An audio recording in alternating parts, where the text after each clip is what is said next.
हाँ जी बेटे, आज हम करने जा रहे हैं पाठ दुख का अधिकार। जैसे नाम से ही हमें पता चल रहा है कि दुख का अधिकार सभी को होना चाहिए।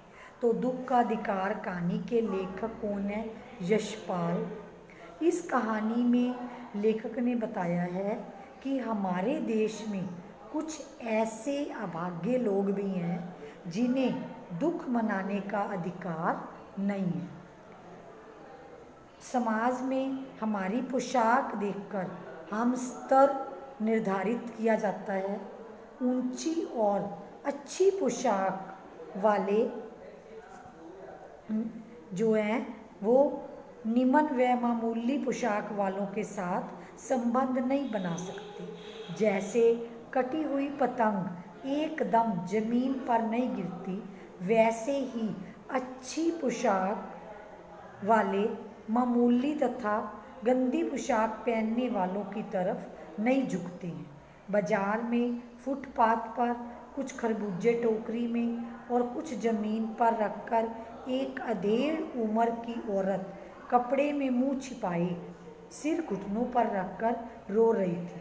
वह खरबूजा बेचने के लिए लाई थी, परंतु उन्हें कोई खरीद नहीं रहा था। आसपास की दुकानों पर बैठे लोग घृणा से उस स्त्री के संबंध में बातें कर रहे थे। लेखक उस स्त्री से उसके रोने का कारण जानना चाहता था। लेखक कौन है? यशपाल जी। परंतु अपनी पोशाक का लिहाज करके फुटपाथ पर उसके साथ ना बैठ सका। क्यों नहीं बैठ सका? क्योंकि उसके मन में आया कि अगर मैं नीचे बैठूंगा तो मैंने तो अच्छे कपड़े डाले हुए हैं, तो मैं इसके पास बैठकर इसके दुख को कैसे जान पाऊंगा। वहाँ एक आदमी कह रहा था, क्या जमाना आ गया है, जवान लड़के को मरे एक दिन भी नहीं हुआ और ये बेहया दुकान लगाकर बैठी है। दूसरा कह रहा था, जैसी नीयत होती है अल्लाह भी वैसी बरकत देता है। तीसरे का कहना था कि इन लोगों के लिए संबंध कुछ नहीं, रोटी ही सब कुछ है। परचून की दुकान पर बैठे लाला ने कहा कि इन लोगों को दूसरों के धर्म ईमान की भी चिंता नहीं है। जवान बेटे के मरने पर 13 दिन का सूतक होता है। सूतक आप समझते हो ना, कि जब किसी की मृत्यु होती है या किसी का जन्म होता है तो ऐसा माना जाता है हिंदू रीति रिवाजों के अनुसार कि उनके घर में सूतक होता है। फिर जब हम पंडित को बिठाकर जो है सूतक को निकालते हैं तब वो सूतक क्या है, निकलता है। और वह आज ही खरबूजे बेचने आ गई है। आसपास के दुकानदारों से पता करने पर लेखक को ज्ञात हुआ कि वह अधेड़ स्त्री का 23 वर्ष का बेटा था। घर में बहू और पोता पोती भी थे। लड़का शहर के पास 1.5 बीघा जमीन में तरकारियां जो है वो बोया करता था, जिससे परिवार का पालन पोषण होता था। वह परसों सुबह जो है मुंह अंधेरे मतलब अभी पूरा प्रकाश नहीं हुआ, सुबह ही वो जो है क्या है, खरबूजे चुन रहा था। उसका पैर जो है अचानक ही किस पर गया, सांप पर पड़ गया और सांप ने उसे डस लिया।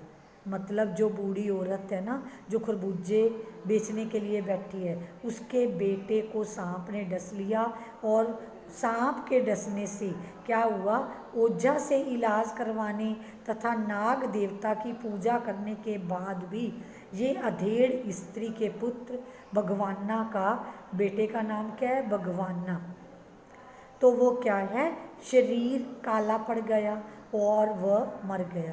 अर्थात उस लड़के की, भगवाना की मृत्यु हो गई। उसका क्रियाक्रम करने में उसकी सारी जमा पूंजी समाप्त हो गई। बच्चे भूख से बिलख रहे थे। वह बहू को बुखार हो गया था। बुढ़िया को भी कोई उधार देने वाला नहीं था। वह रोते बिलखते बाजार में खरबूजे बेचने के लिए आ गई थी। मतलब एक दिन उसकी बेटे की डेथ को हुआ था और वो खरबूजे बेचने के लिए बाजार में आ गई। कल जिसका बेटा चल बसा, मजबूरी में उसे आज बाजार में खरबूजे बेचने पड़ रहे थे। लेखक को याद आया कि पिछले साल, अब लेखक कौन है?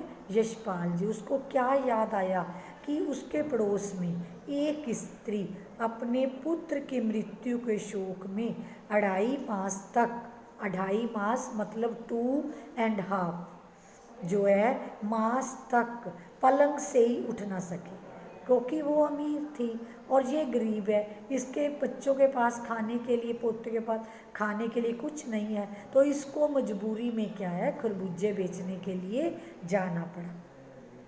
पुत्र वियोग में बार बार उसे मूर्छा आ जाती थी। दो दो डॉक्टर उसकी सेवा में उपस्थित रहते थे।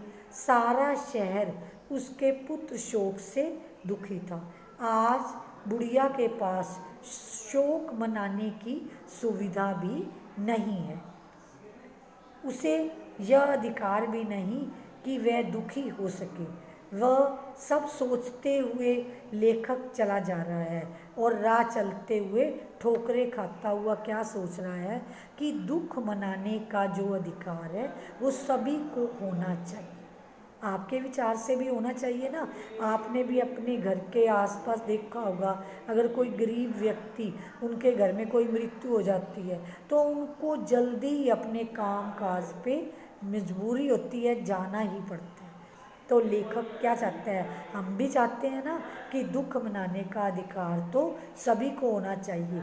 ये नहीं सिर्फ अमीर लोगों को ही दुख मनाने, दुख तो सभी को ही होता है।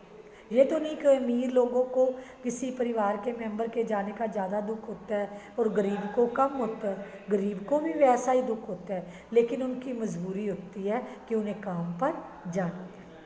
ठीक है, अब इस लेसन को, दुख का अधिकार, जो यशपाल जी द्वारा लिखित है, संचयन का सेकंड चैप्टर है, तो ये चैप्टर आपने रीड करना है। मैंने पूरी कहानी आपको बता दी।